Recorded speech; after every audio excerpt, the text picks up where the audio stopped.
लक्ष्मण छोड़ गए बिया बनावा कहीं करानवा हो नयनवा बरस जैसे सवनवाना। लक्ष्मण छोड़ गए बिया बनावा कहीं करानवा हो नयनवा बरस जैसे सवनवाना।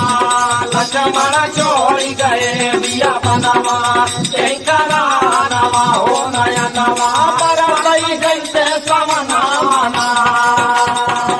दगा साथ में भैली भारी जाई कहाँ विपत के मारी। कौन खता भैली धनुधारी लक्ष्मण छोड़े विपिन मझारी।